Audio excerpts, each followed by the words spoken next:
कक्षा 12 के गणित के मेरे प्यारे विद्यार्थियों, गुड मॉर्निंग, नमस्कार। हम पिछले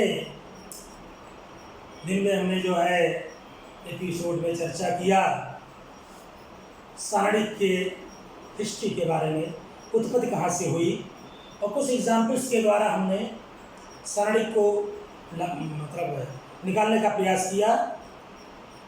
जैसे द्वितीय कोट की निकाला, तृतीय कोट की सारणी निकाला, उसमें हमने रो एंड कॉलम बताए। नोट में डाल सकते हैं। तो आज हम बताएंगे कि सारणी का मान कैसे निकालते हैं। तो इसका तरीका तो एक तो है डायरेक्ट प्रसार कर लीजिए। तो जब अंक आ गया तो डायरेक्ट वही प्रसार कर लो, कोई बात नहीं है। लेकिन अगर कहीं बीजीय अक्षर आ गया तो डायरेक्ट प्रसार करने पर तुम्हें सफलता नहीं मिलेगी। उसके लिए कुछ नियम लागू करने पड़ेंगे। तो वह नियम है सारणी के प्रगुण। तो सारणी के 7-8 प्रगुण हैं, उसे नियम के रूप में जानते हैं। अगर 2-4 नियम को उस पर अप्लाई करेंगे और फिर प्रसार करेंगे तो आसानी से उलझ जाएगा। जैसा कि हम बता चुके हैं कि इस साल इसे सिलेबस से हटा दिया गया है, लेकिन कोर्स बहुत कम है, कोर्स की चिंता न करें, समय से खत्म हो जाएगा।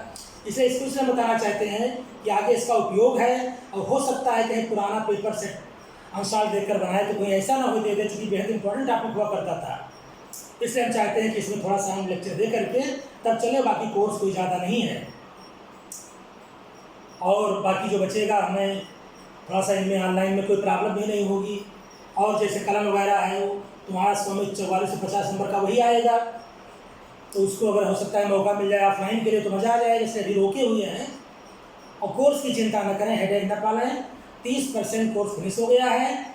रिलेशन एंड फंक्शन हम पढ़ा चुके हैं, उसे हम दोबारा नहीं पढ़ाएंगे अप्रैल मई में, उसे रिपीट कर लें। हाँ, जब ऑफलाइन का मौका मिलेगा तो हम उसे रिप्ले कर सकते हैं, टेलरिंग कर सकते हैं। बस ये टॉपिक को हमने उधर ख़त्म कर दिया है। जो लोग न पूरा किए उसको पूरा कर लेंगे, दूसरे से समझ लेंगे। तो जब ऑफलाइन मिलेगा तो हम उसको देखेंगे। फिलहाल के लिए सारणिक में तुम लोग पहले नोट लिख डालो। नोट जैसा हमने बताया था, पहली पंक्ति को R1, दूसरी पंक्ति को R2,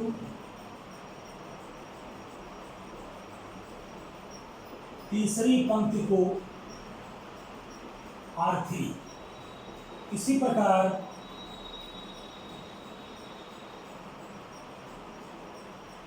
पहले स्तंभ को C1,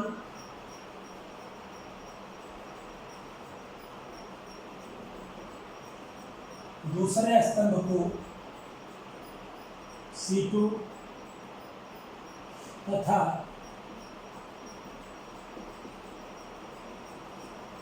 तीसरे स्तंभ को C3 से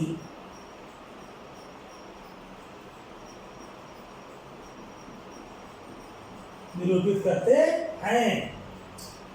एग्जाम्पल के तौर पर देख लेते हैं।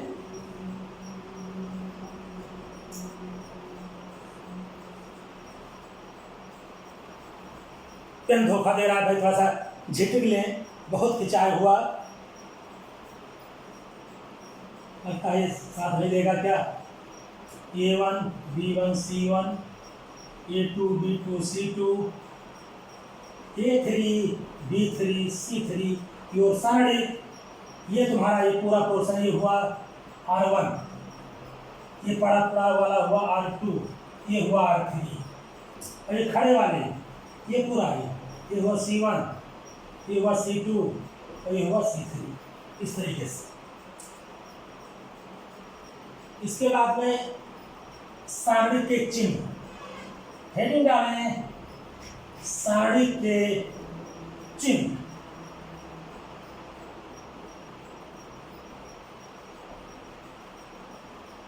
सारणी के चिन्ह ये है, देखिए चिन्ह इस प्रकार चलते हैं, plus minus plus, minus plus, minus plus, plus minus, इस तरीके से। एक क्रम में चलता है, प्लस फिर माइनस फिर प्लस, फिर यहाँ आओ plus minus plus, plus minus plus, plus minus plus, फिर माइनस प्लस माइनस, ये तुम्हारे सारे के क्या है, चिन्ह है। अब फिलहाल के लिए हम डायरेक्ट अंकों का प्रसार करके बताएंगे। हम उदाहरण देते हैं। हेडिंग डालिए सारणी का मान ज्ञात करने की विधि।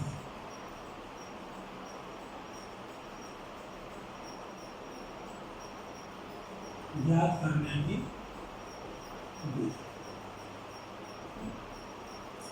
इसके दो विधि हैं।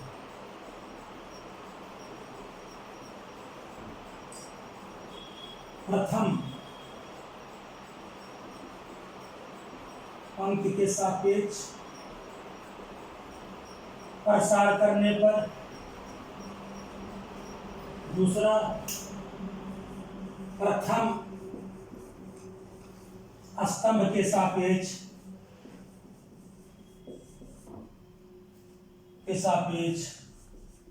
प्रसार करने पर।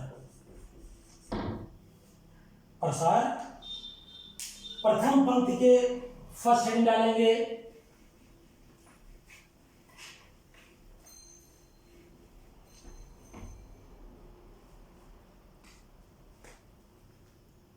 पहला, प्रथम पंक्ति के सापेक्ष प्रसार करने पर। उदाहरण की सहायता से समझने का प्रयास करें। मान लो है 4 3 2 6 7 5 4 1 2, ये होगा। इस सारणी का मान निकालना है। तो देखिए अंक अभी हमने बताया है कि अगर अंक है तो वही है, उनको डायरेक्ट प्रसार कर सकते हो। तो यहाँ लिखेंगे, ये प्रथम पंक्ति को R1 से लिखते हैं। प्रथम पंक्ति मान ये R1 के सापेक्ष प्रसार करने पर। 4 को लिखेंगे, फिर इसको बंद कर देंगे, इधर और इधर, इधर इधर, पहले इसके आगे का नीचे का छोड़कर जो बचे उसको उतार लेंगे। सारणी पे द्वितीय कोट की, मतलब द्वितीय कोट की सारणी बनाएंगे 7 5 1 2, इस तरीके से। फिर ये -3 है, जानते ही हो, -3 ये। अब क्या करेंगे, हम इधर का छोड़ देंगे, इधर का छोड़ देंगे, बचा क्या 6 5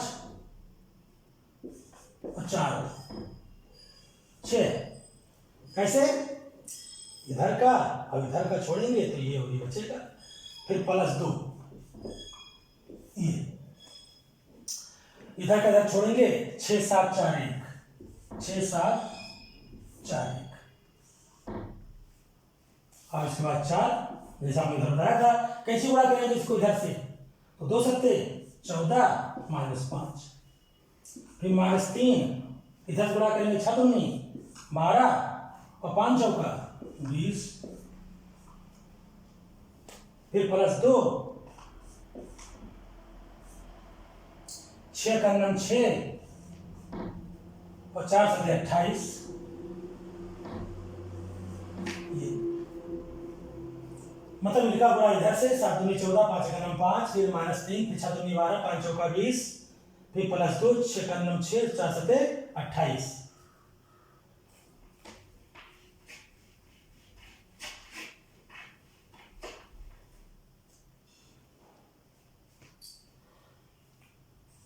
चार 14 में 5 गई 9, -3, कुछ पानी डाल दो, बंद कर दो। 4 3 2 6 7 5 4 1 2। तो हम करेंगे क्या, जैसे R1 के सापेक्ष हमने उदाहरण विधि का बताया, 2 प्रथम पंक्ति मतलब R1 के सापेक्ष या प्रथम स्तंभ मतलब C1 के सापेक्ष, जिसके सापेक्ष करेंगे उसमें द्वितीय कोट की सारणी बनाने का प्रयास करेंगे। कैसे होगा, जैसे ऊपर की प्रथम पंक्ति को लिख लेंगे, सापेक्ष का मतलब यही हुआ कि उसको उतारेंगे, उसके अनुरूप जो द्वितीय कोट की सारणी होगी उसको लिखेंगे। तो जैसे 4 लिखा तो 4 के आगे पूरा काट दीजिए, मन में बंद कर लीजिए, ये बचा क्या 7 5 और ये, फिर माइनस यहाँ, चूंकि प्लस माइनस हम बता चुके हैं। -3 तो ये नीचे वाला लेंगे, मैंने इसके नीचे इसके सामने को छोड़कर, तो 6, 5 और 4 2, ये फिर यहाँ पर प्लस चलेगा, ये वाला 2, अब मैं इधर का होगा 6 7 4 1, कोई दिक्कत। अब इसके बाद जैसे गुणा करते उसे गुणा कर लेंगे हम। 4 गुणे इसका गुणा इससे 7 दूनी 14 और 5 का 5 -3, इसका गुणा इससे 6 दूनी 12 5 24, फिर +2 6 का 6 4 7 28, 14 में से 5 गई 9, -12 में से -20 गई -8, +2 6 में से 8 गई -22। अब सारा कर लीजिए इसको, 4 का गुणा 9 से 4 9 है 36, माइनस का गुणा माइनस से प्लस 8 3 24, प्लस का गुणा माइनस से -22 दूना 44 जोड़ ले, सरल कर ले, ये जुड़ जाएगा पहले, तो 36 4 40 20 60, -44 घटा लेंगे 6 16, तो आंसर क्या आया 16। ये हुआ किसके सापेक्ष, आरम्भ के सापेक्ष, मतलब पहली पंक्ति के सापेक्ष। अब पहले स्तंभ के सापेक्ष देखिए करने क्या होता है,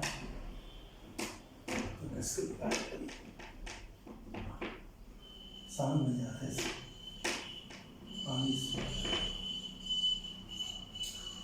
तो यहाँ लिखेंगे हम C1 के सापेक्ष प्रसार करेंगे।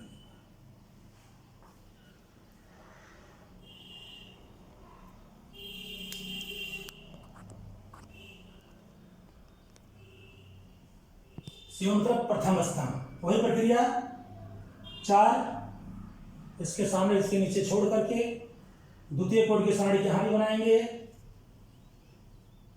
फिर अब यहाँ नीचे लेंगे, प्लस ये माइनस है -6, न इधर का लेंगे न इधर का लेंगे, 3 2 1 2 3 2 1 2, जैसे माइनस छा लिया तो इसको छोड़ दिया गया, इसको छोड़ दिया गया, तो 3 2 बचा 1 2 बचा, अब फिर +4 में न इसको लेंगे न इसको लेंगे, 3 2 7 5, अब सरल कर लेंगे, वही प्रक्रिया इनको इससे गुणा 7 दूनी 14 -5 करने 5, माइनस लगा के तो इधर से गुणा करेंगे, इसका गुणा तो पहले कर लेंगे, फिर माइनस लगा करके इधर से गुणा करेंगे, ध्यान रखिएगा सबसे पहले इधर से गुणा होगा, इधर से, फिर यहाँ पर -6, 3 का गुणा तो 6 -2 का 9 2, फिर +4 3 5 15 7 दूनी 14, 4 8 लिखेंगे यहाँ 4 5 गई 9, -6 2 गई 4, +4 1, 4 9 36, 6 चौका 24 माइनस और +4 का 9 4।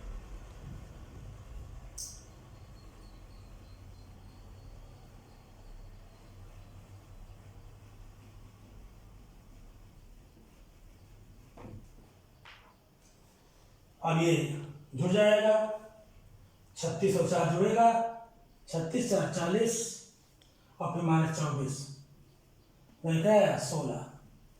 कुछ देख रहे हैं, को नजर आ रहा है कुछ कि बैठे नींद में हैं? दोनों विधि से आंसर एक ही आया, 16 और 16। चाहे तुम प्रथम पंक्ति के सापेक्ष करो और चाहे प्रथम स्तंभ के सापेक्ष करें, तो ये तुम्हारा ये है। फिर अब हम होमवर्क देते हैं बालाजी प्रकाशन से।